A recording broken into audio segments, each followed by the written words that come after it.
अब हम अगला टॉपिक शुरू करते हैं एनसीईआरटी का, ट्रांसपोर्ट इन प्लांट्स का। नेक्स्ट टॉपिक हमारा ऑस्मोसिस, बट ऑस्मोसिस पढ़ने से पहले हमें कुछ मेम्ब्रेन परमेबिलिटी की बेसिक इंफॉर्मेशन आनी चाहिए। तो इसके अंदर हमारे पास चार टाइप की मेम्ब्रेन्स हैं जिसके बारे में हमको पढ़ना है। सबसे पहली है परमिएबल, फिर सेमी परमिएबल, सिलेक्टिवली परमिएबल और इम्परमिएबल। अब इनके नाम से ही इनका मीनिंग क्लियर है। परमिएबल का मतलब क्या है? जो हर चीज को परमेट कर दे। हमारी जो सेल वॉल होती है, लिविंग प्लांट सेल की जो सेल वॉल होती है वो परमिएबल होती है। ठीक है, वो क्या करती है? वाटर को भी पास होने देगी और जो सोल्यूट पार्टिकल्स है, कोई सा भी सोल्यूट हो, उसको भी पास होने देगी।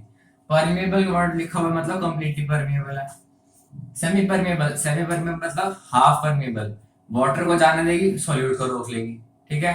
फिर सिलेक्टिवली परमिएबल, सिलेक्टिवली परमिएबल का मतलब क्या है? सिलेक्शन करके फिर जाने देगी। देखो, वाटर को तो पास करने देगी, बट जो सॉल्यूट पार्टिकल्स हैं उनका सिलेक्शन करके उनको पास करेगी।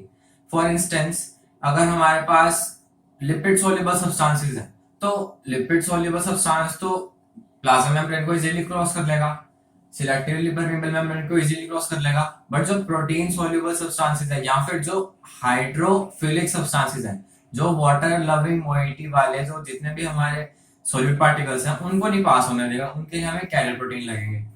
ठीक है। तो अब हो सकता है कि ऐसे पार्टिकल्स आ जाएं जो लिपिड में सॉल्युबल ना हो, तो जो हमारी सिलेक्टिवली परमेबल मेम्ब्रेन है ना, वो उनको पास नहीं होने देगी। उसके बाद आ जाता है इम्परमेबल मेम्ब्रेन। इम्परमेबल मेम्ब्रेन किसी भी चीज को पास नहीं करने देती, ना ही वाटर को पास करने देगी, ना ही सॉल्यूट को पास करने देगी। अब परमेबल मेम्ब्रेन का एग्जांपल क्या होता है? जो लिविंग प्लांट सेल है उसकी जो सेल वॉल होती है वो परमेबल होती है, वाटर के लिए भी उसको पास करने देगी और सॉल्यूट को भी पास करने देगी।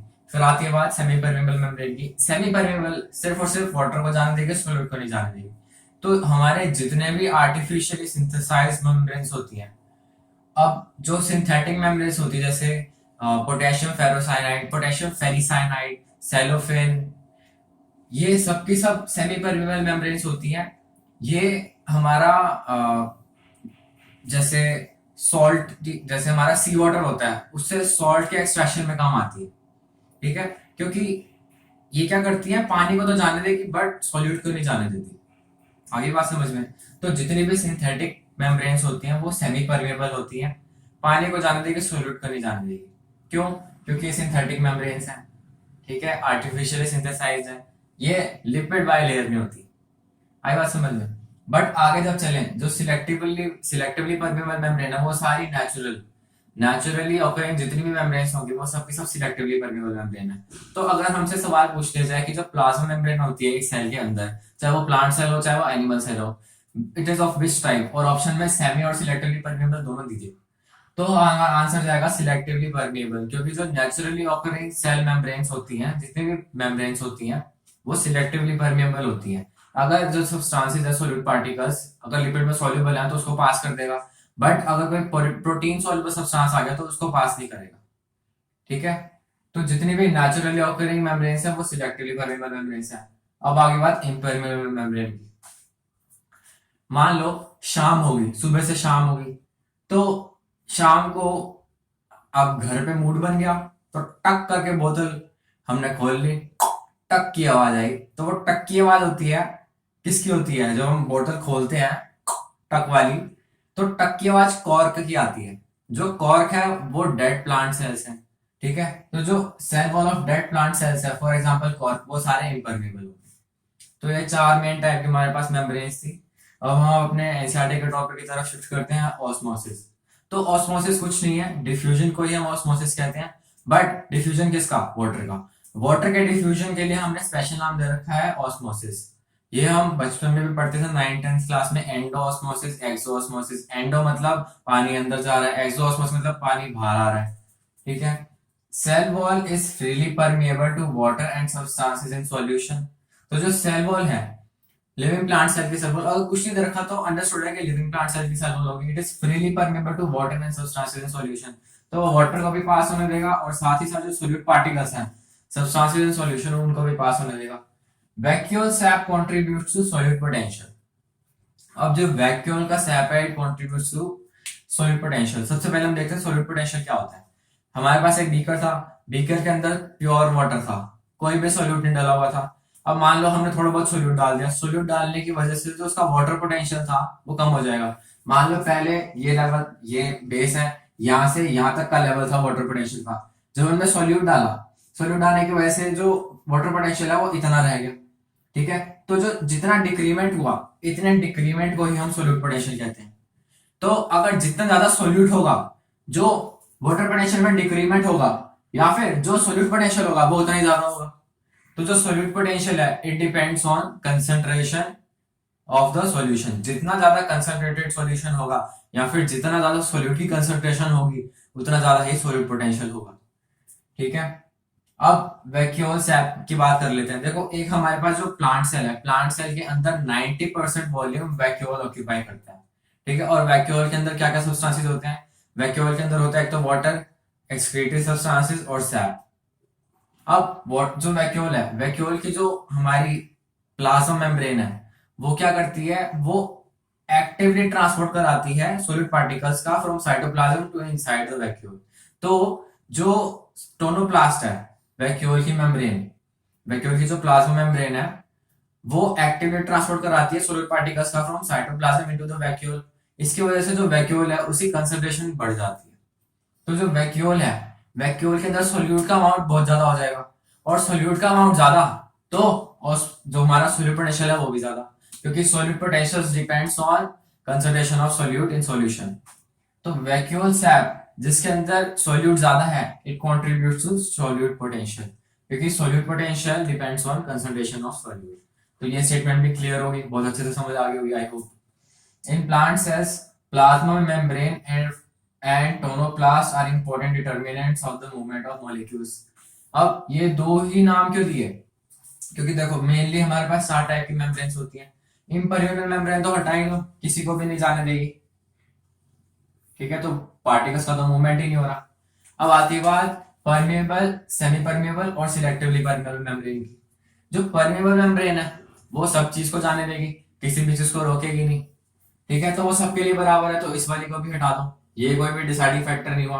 अब आती है बात प्लाज्मा मेम्ब्रेन की। प्लाज्मा मेम्ब्रेन होती है सिलेक्टिवली परमेबल मेम्ब्रेन। ठीक है, तो ये सिर्फ और सिर्फ सिलेक्टेड पार्टिकल्स को ही जाने देगी।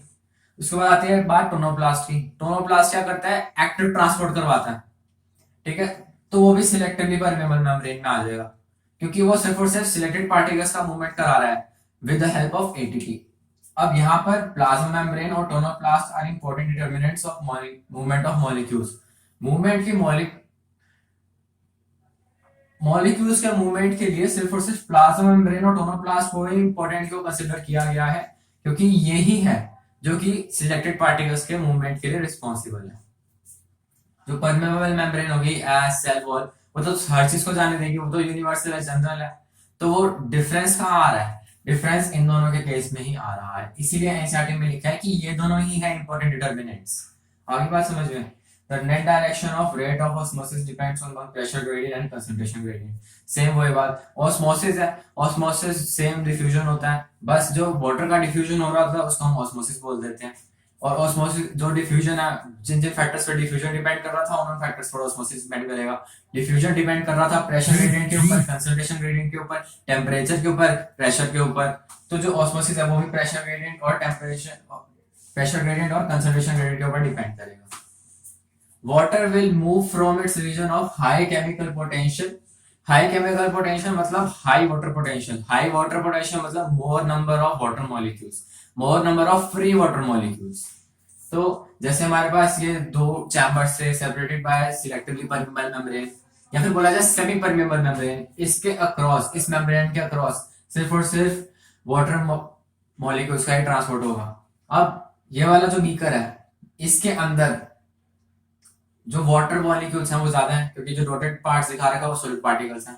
वाटर मॉलिक्यूल ज्यादा है तो number of free water molecule ज्यादा होंगे, जिसकी वजह से जो इस वाले चैम्बर का वाटर पोटेंशियल है वो हाई होगा। तो वाटर यहां से लेके यहां आना शुरू कर देगा और तब तक आता रहेगा जब तक दोनों चैम्बर्स में वाटर इज टू सॉल्यूट का जो रेशियो है वो मेंटेन ना हो जाए, जब तक इक्विलिब्रियम एस्टैब्लिश ना हो जाए। तो जो वाटर है, water move from its high concentration to its lower concentration. Water moves from its higher concentration मतलब वाटर की कंसंट्रेशन जहां पर हाई है वहां से वो दूसरी चैम्बर में जाएगा जहां पर वाटर की कंसंट्रेशन कम है। ठीक है, water will move from its region of high chemical potential या फिर हाई वाटर पोटेंशियल और हाई कंसंट्रेशन। कंसंट्रेशन किसकी ज्यादा? वाटर की ज्यादा। वाटर की कंसंट्रेशन ज्यादा है मतलब जो सॉल्यूशन है ना वो कंसंट्रेटेड नहीं है, वो डाइल्यूट है। Water will move from dilute solution to concentrated solution through osmosis. But अगर बोला जाए कि वाटर की कंसंट्रेशन, तो वाटर की हाई कंसंट्रेशन से वाटर की लो कंसंट्रेशन की तरफ। So water will move from its region of high chemical potential या फिर high water potential और high concentration to its region of low chemical potential या फिर low water potential until the equilibrium is established। ठीक है, और equilibrium तभी establish होगा जब दोनों चैम्बर्स के अंदर वाटर इस सॉल्यूट का जो रेशियो है वो बराबर हो जाएगा। ठीक है, at equilibrium both the chambers have equal water potential. Okay, अब एक हमारे पास एनसीईआरटी के अंदर क्वेश्चन दे रखा है, उसको एक बार डिस्कस कर लेते हैं एनसीईआरटी। तो उसके अंदर डायग्राम ये बना रखा है। ठीक है, तो पहला क्वेश्चन अपने अपनी एनसीईआरटी खोल लो सबके साथ। अब मैं क्वेश्चन 6-7 क्वेश्चन सब वो लिखने नहीं वाला था, तो मैंने ऐसे इसके साथ सिर्फ डायग्राम बना दिया। और अब ए पार्ट है, solution of which chamber has low water potential. तो जो ए चैम्बर है, ये चैम्बर हो गया हमारा ए, ये चैम्बर हो गया हमारा बी। तो वो पूछ रहा है लोअर वाटर पोटेंशियल किसका है। तो जो ए है, ए में तो वाटर पोटेंशियल ज्यादा है क्योंकि नंबर ऑफ वाटर मॉलिक्यूल्स ज्यादा है। बी में वाटर मॉलिक्यूल्स कम है, तो बी का जो वाटर पोटेंशियल है वो कम हो जाएगा। नेक्स्ट क्वेश्चन है solution of which chamber has lower solid potential. जो वाटर पोटेंशियल है it is numerically equal to solid potential. ठीक है, तो जिसका सॉलिड पोटेंशियल कम होगा, जिसका वाटर पोटेंशियल कम होगा, उसका सॉलिड पोटेंशियल भी कम होगा। तो solution of which chamber has low water potential, तो आंसर चला जाएगा बी। अब in which direction will osmosis occur. Osmosis जाएगा फ्रॉम ए टू बी, क्योंकि यहाँ पर नंबर ऑफ जो सॉलिड पार्टिकल्स हैं वो ज्यादा है और यहाँ पे कम है, तो वाटर का मूवमेंट इस तरफ हो जाएगा। Which solution has high solid potential. High solid potential का मतलब क्या हुआ? High water potential. देखो ना, भूल गए क्या? जो वाटर पोटेंशियल है equal to solid potential plus pressure potential. अब प्रेशर के बारे में कुछ मेंशन नहीं कर रखा, तो जो प्रेशर लिया वो एटमॉस्फेरिक प्रेशर ले लिया, तो जितना वाटर पोटेंशियल होगा उतना ही सॉलिड पोटेंशियल होगा ना, तो वाटर पोटेंशियल और सॉलिड पोटेंशियल बराबर हो गए। अब वो पूछ रहा है विच सॉल्यूशन है हाई सॉलिड पोटेंशियल, तो जिस सॉल्यूशन का जो वाटर पोटेंशियल है वो हाई होगा, उसी का जो सॉलिड पोटेंशियल है वो भी हाई हो जाएगा। तो ए का वाटर पोटेंशियल ज्यादा है तो ए का ही सॉलिड पोटेंशियल भी ज्यादा हो जाएगा। At equilibrium, next question, at equilibrium which chamber will have low water potential। पर देखो at equilibrium both the chambers have equal water potential। ठीक है, दोनों चैम्बर्स का जो वाटर इस टू सॉल्यूट का जो रेशियो है वो बराबर हो जाता है, तभी तो इक्विलिब्रियम एस्टैब्लिश होता है। कंसंट्रेशन जो ग्रेडियंट है वो जीरो हो जाता है, कंसंट्रेशन का डिफरेंस जीरो हो जाता है एकदम एट इक्विलिब्रियम पर। Next question, if one chamber has 5 मतलब वाटर पोटेंशियल ऑफ -2000, एक चैम्बर में -2000 है किलो पास्कल। ठीक है, और दूसरे चैम्बर में -1000 किलो पास्कल। तो वो पूछ रहा है which is the chamber that has higher water potential. तो देखो, अब नेगेटिव साइड में वैल्यू जितनी ज्यादा बड़ी होगी एक्चुअल में वो वैल्यू उतनी ज्यादा छोटी होगी। ठीक है, तो ऑल्दो ये वाली जो वैल्यू है, ये वाली वैल्यू कम है बट नेगेटिव साइड में है तो इसकी वैल्यू ज्यादा हो जाएगी। तो जिस चैम्बर का वाटर पोटेंशियल -1000 किलो पास्कल होगा उसका जो वाटर पोटेंशियल है वो ज्यादा रहेगा। ठीक है, नेक्स्ट क्वेश्चन हमारा है what will be the direction of the movement of water when two solutions with, एक में वाटर पोटेंशियल दे रखा है 0.2 किलो पास्कल, दूसरे में वाटर पोटेंशियल दे रखा है 0.1 किलो पास्कल, सॉरी किलो नहीं मेगा पास्कल दे रखा है। तो एक में 0.2 है, एक में 0.1 है। ठीक है, what will be the direction of movement of water. तो वाटर मूव करता है from high water potential to lower water potential. तो जिस सॉल्यूशन में वाटर पोटेंशियल ये होगा उसमें से वाटर निकल के लोअर वाटर पोटेंशियल वाले सॉल्यूशन की तरफ चला जाएगा। एक जो सॉल्यूशन है उसके अंदर वाटर पोटेंशियल 0.2 है, दूसरे में 0.1 है, तो 0.2 वाले वाटर पोटेंशियल के सॉल्यूशन से वाटर निकल के 0.1 वाले वाटर पोटेंशियल के सॉल्यूशन में चला जाएगा। ठीक है, तो ये हमारे सारे क्वेश्चंस कंप्लीट हो गए एनसीईआरटी में जितने दे रखे थे। उसके बाद हम हमारा नेक्स्ट टॉपिक आता है ऑस्मोटिक प्रेशर। तो हम ऑस्मोटिक प्रेशर की तरफ बढ़ते हैं। अब हमारे पास ये दो चैम्बर्स थे, इनको हमने सेपरेट कर दिया सेमी परमेबल मेम्ब्रेन के थ्रू। अब ये वाला जो चैम्बर है इसके अंदर सॉल्यूट की कंसंट्रेशन कम है, तो इसका वाटर पोटेंशियल ज्यादा है, सॉल्यूट पोटेंशियल ज्यादा है। इस वाले चैम्बर का जो कंसंट्रेशन है वो हाई है।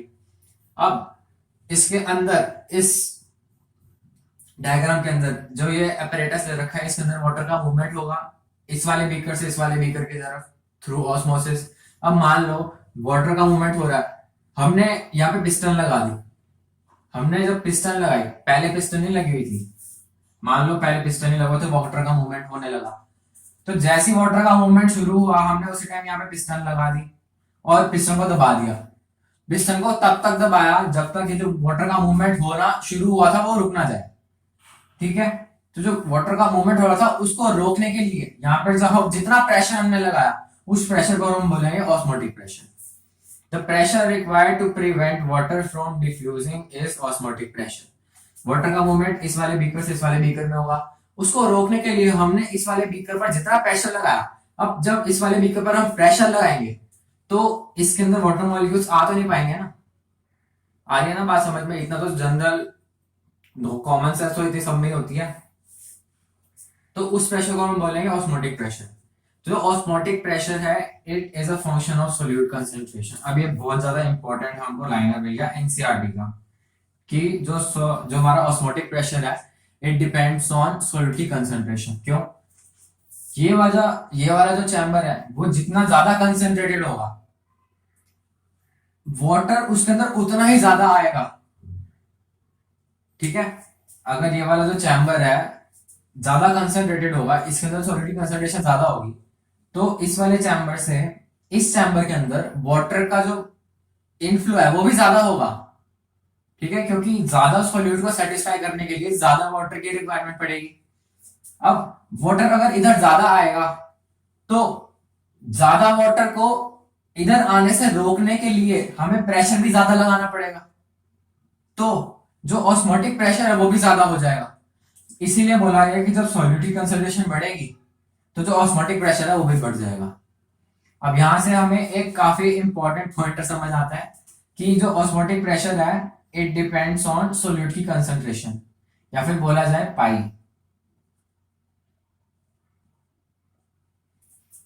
ठीक है, ऑस्मोटिक प्रेशर को ही वैसे पाई बोलते हैं, ये कंसंट्रेशन के ऊपर डिपेंड करता है। छोड़ो इसको, रहने दो, जितना बताया उतना काफी है। अब more the solute greater will be the pressure required to prevent water from diffusing in, greater will be the osmotic pressure. Numerically osmotic pressure, अब ये वाला जो पॉइंटर है ये भी काफी इंपॉर्टेंट है। Numerically osmotic pressure is equal to osmotic potential. Osmotic potential मतलब होता है हमारा solute potential। एनसीईआरटी में गिवन है कि जो osmotic potential है उसी का दूसरा नाम solute potential है, या फिर जो solute potential है उसी का दूसरा नाम osmotic potential है। तो osmotic potential it is equal to osmotic pressure but negative in sign। अब ऐसा क्यों बोला गया वो देख लेते हैं। देखो, जो हमारा solute potential है, solute potential की डिफाइन एनसीईआरटी में क्या दे रखी है? मान लो ये हमारे पास स्केल था, ठीक है, हमने बीकर लिया, बीकर के अंदर वाटर लिया, वो सिर्फ और सिर्फ प्योर वाटर लिया, तो उसका solute potential यहाँ पर था 0 मैक्सिमम। अब जैसे हमने बीकर के अंदर कुछ सॉल्यूट डाला, सॉल्यूट डालने पर जो वाटर पोटेंशियल होगा वो कम हो जाएगा। मान लो इतना हो गया, -3 हो गया, मान लेते हैं, हाइपोथेटिकल है डेटा हमारे पास। तो जितना डिक्रीमेंट हुआ इसी को हमने सॉल्यूट पोटेंशियल बोला। ठीक है, थ्योरेटिकली। अब सॉल्यूट की कंसंट्रेशन अगर बढ़ेगी तो जो वाटर पोटेंशियल है वो ज्यादा कम होगा। अब जैसे जैसे सॉल्यूट बढ़ता जा रहा है वैसे वैसे वाटर पोटेंशियल कम होता जा रहा है। अब वाटर पोटेंशियल कम होता जा रहा है तो जो सॉल्यूट पोटेंशियल की वैल्यू है वो बढ़ती जा रही है। तो कंसंट्रेशन बढ़ाने पर जो हमारा सॉल्यूट पोटेंशियल है वो बढ़ रहा है। ठीक है, ये है मैथमेटिकली। वैसे अगर थियोरेटिकली देखें तो जो ये हो गया, कंसंट्रेशन बढ़ाने पर सॉल्यूट पोटेंशियल बढ़ गया। अब जब हमने कंसंट्रेशन बढ़ाई तो ऑस्मोटिक प्रेशर भी तो बढ़ा। यहाँ पे लिखा तो what is the function of solute concentration, more is the solute greater will be the osmotic pressure. तो ये दोनों कंसंट्रेशन पर डिपेंड करते हैं, तो ये आपस में इक्वल हो गए। जो हमारा सॉलिड पोटेंशियल है it is equal to osmotic pressure, but in opposite sign. Opposite sign क्यों बोला गया वो चीज देखो। Osmotic pressure is positive. Osmotic pressure positive क्यों है? क्योंकि हम जो प्रेशर है वो अप्लाई कर रहे हैं ऑन सिस्टम। ठीक है, सिस्टम पर जो भी प्रेशर जितना भी अप्लाई किया जाता है वो पॉजिटिव है। अगर हम अगर हम यहाँ पर वैक्यूम लगा रखा होता और उसके अंदर से हवा को बाहर निकाल रहे होते, हवा को खींच के बाहर निकाल रहे होते, तो उस केस के अंदर जो यहाँ पे प्रेशर होता वो नेगेटिव होता, वो सक्शन प्रेशर हो जाता, जो कि ट्रांसक्रिप्शन में देखने को मिलता है। ठीक है, प्रीवियस वीडियो में बता चुका हूँ। तो सक्शन प्रेशर है जो कि पुल है, जब हम पुल करते हैं तो जो प्रेशर होता है वो नेगेटिव होता है, बल्कि जो रूट प्रेशर है जो नीचे से पुश कर रहा है, पुश करने वाला पॉजिटिव प्रेशर है। अब जो ऑस्मोटिक प्रेशर है वो तो हम पुश कर रहे हैं तो वो पॉजिटिव है, इसीलिए बोला गया कि जो osmotic pressure it is positive. But जो ऑस्मोटिक पोटेंशियल है या फिर सॉलिड पोटेंशियल है वो नेगेटिव रहता है, क्योंकि उसकी मैक्सिमम वैल्यू 0 रहेगी और उसके बाद वो नीचे आते आते नेगेटिव होते जाते हैं। ठीक है, तो ये स्टेटमेंट भी क्लियर है, तो इस चीज को ध्यान रखना। अगर वो बोले कि numerically osmotic pressure is equal to osmotic potential but signs are opposite, हो सकता है वो ये ही रिलेशन दे दे और पूछ ले ट्रू है कि फॉल्स है, तो ट्रू जाएगा आंसर। तो ऑस्मोटिक प्रेशर और सॉलिड पोटेंशियल दोनों के दोनों सॉलिड की कंसंट्रेशन पर डिपेंड करते हैं। तो ये हमारा टॉपिक कवर हो गया। अब इसके बाद कुछ क्वेश्चन है हम प्रैक्टिस कर लेते हैं। सबसे पहला क्वेश्चन है, dash is very important to plant since it is the only means for gases movement within plant. ठीक है, गैसेस मूवमेंट देखो, वाटर के मूवमेंट के लिए हमारे पास जाइलम है, फूड के मूवमेंट के लिए हमारे पास फ्लोएम है, गैसेस ट्रांसपोर्ट के लिए हमारे पास सिर्फ सिर्फ डिफ्यूजन है और कुछ भी नहीं है, तो इसका आंसर सिंपली डिफ्यूजन चला जाएगा। ठीक है, नेक्स्ट क्वेश्चन है हमारे पास, diffusion rates are affected by. तो diffusion rates are affected by concentration gradient, pressure gradient, वो सब आ जाएगा, टेम्परेचर और प्रेशर। तो जो डिफ्यूजन है वो किस किस फैक्टर्स पर डिपेंड करता है? साइज ऑफ सब्सटेंस, बिल्कुल सही। जितना ज्यादा स्मॉल पार्टिकल होगा उतना इजीली डिफ्यूज कर जाएगा, जितना ज्यादा बल्की ग्रुप होगा, बल्की पार्टिकल होगा, उतना डिफिकल्टी से वो पास करेगा या फिर उतना डिफिकल्टी से वो डिफ्यूजन करेगा। आगे बात आती है इट्स सॉल्युबिलिटी इन लिक्विड।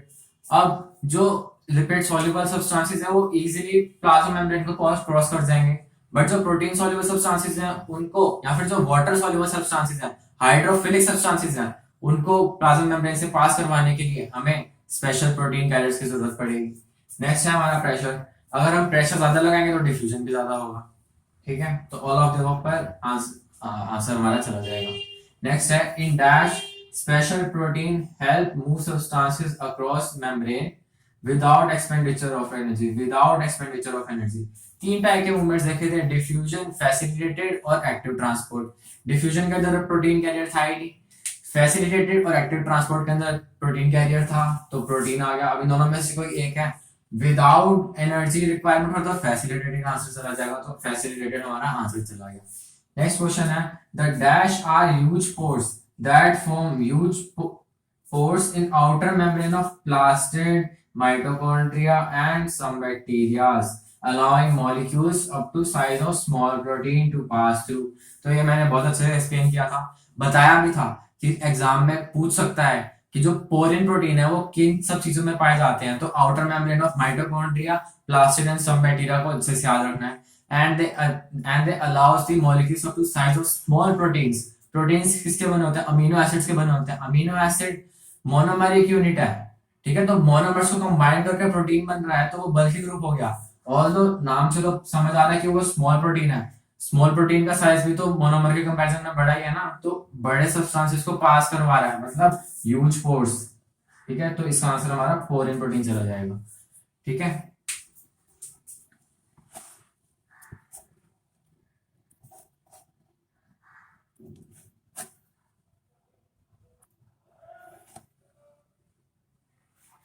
अब हम आगे कंटिन्यू करते हैं क्वेश्चन प्रैक्टिस अपनी। हमारा नेक्स्ट क्वेश्चन है, in a dash both molecules cross the membrane in same direction. तो in symport type of facilitated transport both the molecules cross the plasma membrane in same direction, तो इसका answer चला जाएगा symport. ठीक है, antiport में opposite directions में movement होती है, एंटीपोर्ट भी एक टाइप का फैसिलिटेटेड ट्रांसपोर्ट है। यूनिपोर्ट में सिर्फ एक molecule passes through the cell membrane crosses the cell membrane through the plasma sorry membranous protein channels। तो इसका आंसर सेम पोर्ट चला गया क्योंकि सेम डायरेक्शन मूवमेंट हो रहा था। Dash uses energy to pump molecules against the concentration gradient. तो जितने भी पंप्स होते हैं वो सबके सब एक्टिव ट्रांसपोर्ट यूज करते हैं, तो एक्टिव ट्रांसपोर्ट चला जाएगा इसका आंसर। जब हम 11th क्लास का cell the unit of life chapter पढ़ते हैं तो उसके अंदर लिखा हुआ आता है सोडियम एंड पोटेशियम पंप्स। तो कहीं पर भी पंप लिखा हुआ आ गया ना तो समझ जाओ कि वो एक्टिव ट्रांसपोर्ट होगा। क्यों? क्योंकि जब हमारे पंप होते हैं, पंप तो पता ना क्या होता है, जैसे हमारी मोटर है वैसे ही पंप होता है। तो पंप क्या करता है? बिजली से चलता है, मतलब उसको एनर्जी देनी पड़ती तभी वो काम करता है। तो जहां पर भी एनर्जी का इनपुट आ रहा है, जैसे पंप वर्ड लिखा हुआ मिल गया, तो वहां पर एक्टिव ट्रांसपोर्ट हमारा आंसर चला जाएगा। Next question, dash are the proteins that uses energy to carry substances. Energy का यूज हो रहा है तो वो ऑब्वियसली पंप्स ही होंगे, तो इसका आंसर भी पंप चला गया। ठीक है, तो terrestrial plants take up huge amount of water daily but most of it is lost to air through. तो एक बात बताओ, जो ट्रांसपीरेशन होता है, ठीक है, तो ट्रांसपीरेशन में हमको पता है लॉस ऑफ वाटर होता है। अब मान लो प्लांट कुछ अमाउंट ऑफ वाटर एब्जॉर्ब कर रहा है, तो उसका 98 to 99% तक जो वाटर प्लांट ने एब्जॉर्ब किया, ठीक है, वो उसने ट्रांसपीरेशन यूज करके इवेपोरेटिव फॉर्म में उसको छोड़ दिया बाहर। सिर्फ और सिर्फ 1 या 2% ही वो सिर्फ और सिर्फ फोटोसिंथेसिस के लिए यूज करता है। आपने आगे बात समझ में? तो ये जो डेटा है एनसीईआरटी में लिखा हुआ है, अभी जब वो ट्रांसपीरेशन टॉपिक पढ़ेंगे उसके अंदर आ जाएगा वो। फिलहाल क्वेश्चन पहले आ गया तो पहले सॉल्व कर लिया। तो जो टेरेस्ट्रियल प्लांट है, huge amount of water, huge मतलब एक्सट्रीमली ह्यूज, यहाँ पर जो ह्यूज है वो एक्सट्रीमली ह्यूज है, 98 to 99%। ठीक है, सारा का सारा वो उड़ा देता है एनवायरमेंट में। तो इसका आंसर हमारा ट्रांसपीरेशन चला जाएगा। गटेशन और एक्सुडेट, ये दो इंपॉर्टेंट टॉपिक्स हैं इस चैप्टर के जो कि हम एंड में पढ़ेंगे। ठीक है, एक तो हो गया गटेशन यहाँ पर जो लिखा हुआ है, दूसरा होता है एक्सुडेट। एक्सुडेट का भी बता दें, जैसे कोई प्लांट है, ठीक है, उसको हमने काट दिया तो हम देखते हैं कि उसके अंदर से कोई व्हाइट कलर का जो चीज है वो बाहर निकल के आने लग जाती है। ठीक है, उस व्हाइट कलर की चीज को हम बोलते हैं एक्सुडेट। और जो हमारे साइंटिस्ट थे उन्होंने उसका कॉमन नेम लग गया था प्लांट ब्लड। ठीक है, क्योंकि इसको काट, जैसे इंसान को काटते तो खून निकलता है, वैसे ही प्लांट को काटने पर से निकला वो प्लांट ब्लड हो गया और उसको बोलते हैं एक्सुडेट। गटेशन क्या होता है? जैसे अगर कोई मॉर्निंग पर्सन है वो सुबह सुबह पार्क गया, जब सुबह सुबह पार्क जाते हैं तो हम जब अगर घास है पार्क के अंदर अच्छी खासी, जैसे ग्राउंड लेवल लिया तो यहाँ तक अगर घास उगी हुई है, तो अगर हम बिना चप्पल के उसके अंदर चलेंगे, ये एक्सपेरिमेंट चाहे तो आप ट्राई कर सकते हैं। सुबह सुबह उठ के चले जाओ 5-6 बजे तक, ठीक है, और घास के अंदर चल के देखो तो पैरों के ऊपर ना मॉइस्चर हमें फील होने लगेगा। वो क्यों होता है? क्योंकि सुबह सुबह कुछ ऐसे प्लांट्स होते हैं, जनरली मोनोकोटी होते हैं, जिनकी लीव्स के सरफेस पर पानी आ जाता है, ठीक है, उनके पोर्स के थ्रू, उसको हम बोलते हैं गटेशन। तो ये प्रोसेस अलग हो गया। गटेशन और एक्सुडेट चैप्टर के एंड में हम वहां पे देख लेंगे। फिलहाल जो ट्रांसपीरेशन है उसके through maximum amount of water जितना भी अब्सॉर्ब हो रहा है वो एनवायरनमेंट में हम लॉस कर देते हैं। Pure water will have greatest, तो प्योर वाटर है, बीकर के अंदर पानी लिया, प्योर वाटर लिया, सोलर बिल्कुल नहीं डाला, तो उसका जो वाटर पोटेंशियल होगा वो मैक्सिमम होगा, क्योंकि maximum number of free water molecules होंगे उसके अंदर, सॉल्यूट तो है ही नहीं। तो pure water will have greatest water potential which is equal to 0। ठीक है, जैसे पोटेंशियल एनर्जी है, पोटेंशियल एनर्जी अगर कंजर्वेटिव फील्ड में देखें तो उसकी मैक्सिमम वैल्यू होती है 0, और बाकी जितनी भी पोटेंशियल एनर्जी है अगर सिस्टम की देखें तो वो नेगेटिव में ही रहती है। ऐसे ही जो वाटर पोटेंशियल है प्योर वाटर का 0 होगा। जैसे जैसे हम सॉल्यूट डालते जाएंगे बीकर के अंदर वैसे वैसे उसका वाटर पोटेंशियल घटता जाएगा, मतलब नेगेटिव साइड पर उसकी वैल्यू बढ़ती जाएगी। एक्चुअल में तो घट रहा है, ठीक है, -1 -2 -3 -4 वैल्यू बढ़ रही है बट नेगेटिव साइड पर, बट उसका मैग्नीट्यूड तो कम ही हो रहा है ना। All solution have dash water potential than pure water. Pure water था बीकर के अंदर, उसके अंदर सॉल्यूट डाल दिया, ठीक है, तो वो सॉल्यूशन बन गया। सॉल्यूट डालने पर उसका जो वाटर पोटेंशियल था वो कम हो गया, क्योंकि number of free water molecules कम हो गए, जिसकी वजह से कोई भी सॉल्यूशन हो, सॉल्यूशन का मतलब क्या होता है? सॉल्यूट प्लस सॉल्वेंट, ठीक है, सॉल्वेंट तो पानी हो गया, सॉल्यूशन का मतलब है कि पानी के अंदर सॉल्यूट डला हुआ है, ठीक है, सॉल्यूट डला हुआ है तो वाटर पोटेंशियल कम हो गया। तो all the solutions have lower water potential than pure water. ठीक है, next question, the magnitude of lowering of water potential due to dissolution of solute is. जैसे हमारे पास स्केल था, यहाँ पर जीरो वैल्यू थी, यहाँ पे नेगेटिव नेगेटिव नेगेटिव -1 -2 -3। ये रीडिंग आई प्योर वाटर के लिए, वाटर पोटेंशियल की। ये स्केल वाटर पोटेंशियल को मेजर कर रहा है, मान लो, ठीक है, हाइपोथेटिकल है, मान लो। तो प्योर वाटर के लिए जो वाटर पोटेंशियल है वो जीरो रहेगा। अब जैसे हमने इसके अंदर सॉल्यूट डाला, मान लो सॉल्यूट डाला, तो जो वाटर पोटेंशियल है वो कम हो जाएगा, नेगेटिव तरफ चला जाएगा, ठीक है। तो जैसे जैसे सॉल्यूट डालते जाएंगे वैसे वैसे जो वाटर पोटेंशियल है वो कम होता जाएगा। और जितना उसका डिक्रीमेंट है, मान लो वाटर, कुछ सॉल्यूट डाला हमने प्योर वाटर के अंदर, तो उसका स्प्लिट पोटेंशियल घटकर यहाँ पर आ गया। तो जितना डिक्रीमेंट हुआ उसके मैग्नीट्यूड को हम बोलते हैं सॉल्यूट पोटेंशियल, ठीक है। ये तो होगी थियोरेटिकल डिफाइन, ये तो सॉल्यूट पोटेंशियल की होगी थियोरेटिकल डिफाइन। अब सॉल्यूट पोटेंशियल एक बड़ा ट्रिकी टॉपिक है, बच्चों को समझ नहीं आता। सॉल्यूट पोटेंशियल के एक्चुअली दो मीनिंग्स हैं। एक है थियोरेटिकल मीनिंग। थियोरेटिकल मीनिंग क्या कहता है, जब हम प्योर वाटर के अंदर सॉल्यूट डालते हैं तो जो वाटर पोटेंशियल है वो कम हो जाता है। तो जितना कम हुआ, जितना वाटर पोटेंशियल कम हुआ उसको हम सॉल्यूट पोटेंशियल बोल देते हैं। ये होगा थियोरेटिकल डिफाइन। अब जब मैथमेटिकल डिफाइन की तरफ आते हैं तो मैथमेटिक्स में क्या होता है, water potential equals to solute potential plus pressure potential. Atmospheric pressure पर एक्सटर्नल प्रेशर जीरो हो जाता है, तो जितना वाटर पोटेंशियल होगा उतना ही सॉल्यूट पोटेंशियल होगा। अभी जो थ्योरेटिकल डिफाइन बताई थी मैंने, उसके अंदर मैंने कहा था कि जितना सॉल्यूट डाला वाटर पोटेंशियल उतना ही कम हुआ।